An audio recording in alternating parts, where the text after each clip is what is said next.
তো প্রিয় শিক্ষার্থীরা, আমাদের টাইপ 3 এর আরেকটা গুরুত্বপূর্ণ সিকিউ নিয়ে আমরা হাজির হলাম, যেটা আমরা এখন সমাধান করব। আর বাকি প্রশ্নগুলো তোমরা সমাধান করবে। আমি এই টাইপে অনেকগুলো প্রশ্ন তোমাদেরকে দিয়ে দেবো, তোমরা সমাধান করার চেষ্টা করবে, নিজে নিজে প্রবলেম সলভ করার অ্যাবিলিটি অর্জন করবে। ঠিক আছে? তোমাদের যেহেতু সামনে টেস্ট পরীক্ষা, বেশি দিন নাই, আর মাত্র হয়তো 19 দিন আছে। তো চিত্রে ওডি এবং এবিসি যথাক্রমে একটি গাড়ি। চিত্রে ওডি এবং এবিসি, তাহলে ওডি এবং এবিসি একটি গাড়ি হচ্ছে ওডি, আর একটি মোটরসাইকেল, তাহলে এবিসি হচ্ছে মোটরসাইকেল। প্রশ্ন বলতে হবে চিত্রে ওডি হচ্ছে একটা গাড়ি আর এবিসি একটা কি মোটরসাইকেল।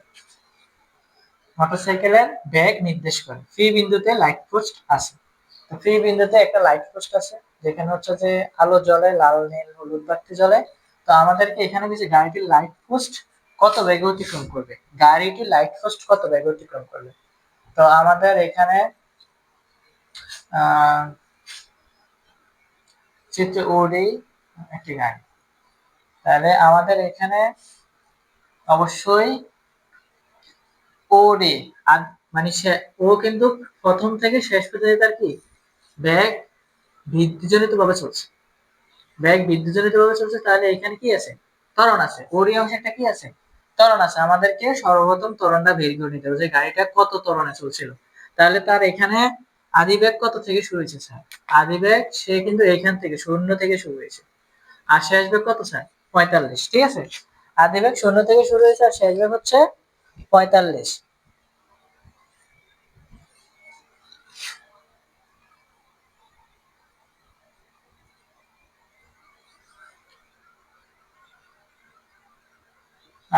কি তাহলে এখানে আমাদের ত্বরণ বের করে B minus you by T, তাহলে 45 আর হচ্ছে সময়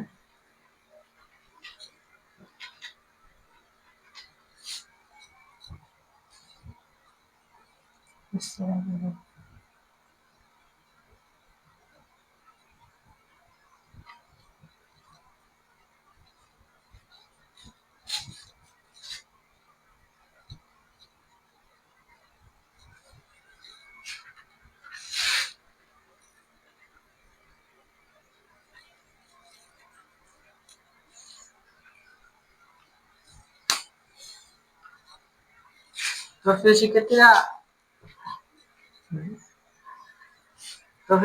এখন আমরা টাইপ 2 এর আরেকটা সৃজনশীল প্রশ্ন আলোচনা করবো। সেটা হচ্ছে যে খুবই ইম্পর্টেন্ট, তোমাদের টেস্ট পরীক্ষা আসতে পারে এই টাইপের অঙ্কগুলা। এখানে আমাদের বলছে কি গাড়িটি লাইট পোস্ট কত বেগে অতিক্রম করবে তা নির্ণয় করার জন্য। লাইট পোস্ট বলতে আগে তো আমাদের গাড়িটা বের করতে হবে। এখানে চিত্রে ওডি এবং এবিসি যথাক্রমে একটি গাড়ি ও মোটরসাইকেল। তাহলে ওডি হচ্ছে গাড়ি, ওডি হচ্ছে কি একটা গাড়ি। তা আমাদের ওডি অংশে যে মানগুলো আছে, এই মানগুলো দিয়ে এই যে ফ্রি যে একটা জায়গায় লাইট পোস্ট আছে, এখানে ফ্রি বিন্দুতে একটা লাইট পোস্ট, ফ্রি বিন্দুতে একটা লাইট পোস্ট আছে।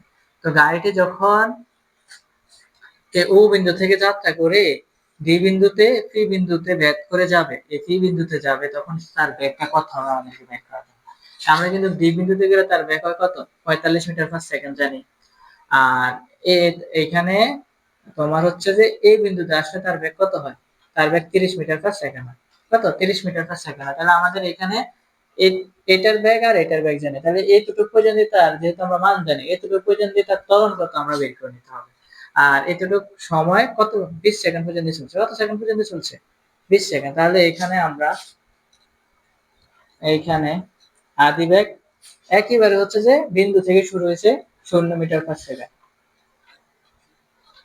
এখানে আমরা 30 মিটার পার সেকেন্ড পর্যন্ত দেখছি যে বেগ আছে, শেষ বেগ। এরপরে আর বেগ নাই, এই 45 মিটার পার সেকেন্ডের শেষ বেগ আছে। কিন্তু আমাদের লাইট পোস্ট হচ্ছে 45 মিটার পার সেকেন্ডের নিচে। ঠিক আছে, 45 মিটার পার সেকেন্ডের নিচে। তাহলে এখানে বেগটা কত আমাদেরকে বের করে নিতে হবে। তাহলে এখানে আমরা শেষ বেগ দিতে পারি কত 30 metre per second, 30 metre per second.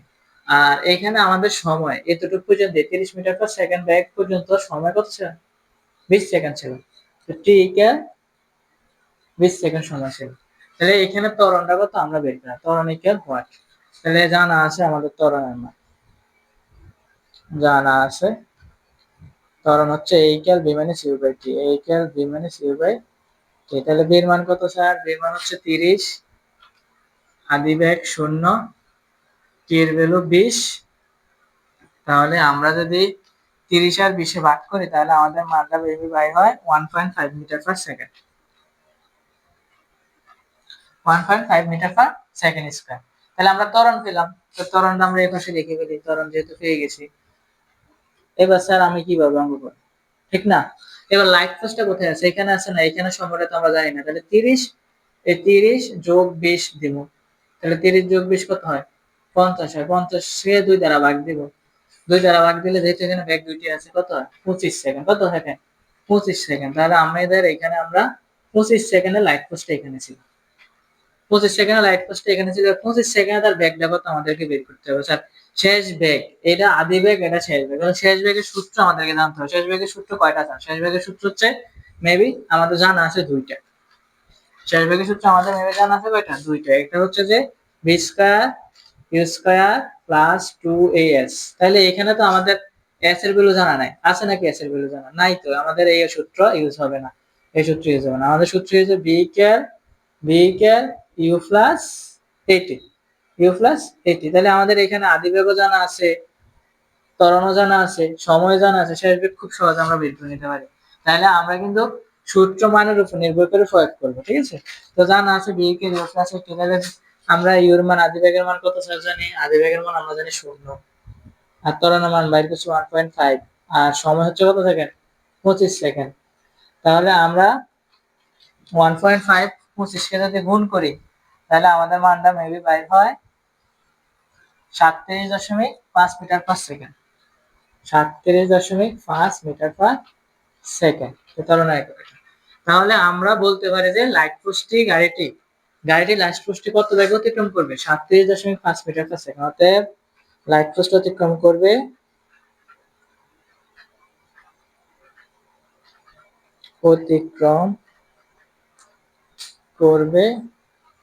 37.5 metre per second বেগে। আশা করি শিক্ষার্থীরা তোমরা অঙ্কটা বুঝতে পেরেছো। এখন আমরা ঘ নম্বর অঙ্কটা সমাধান করব।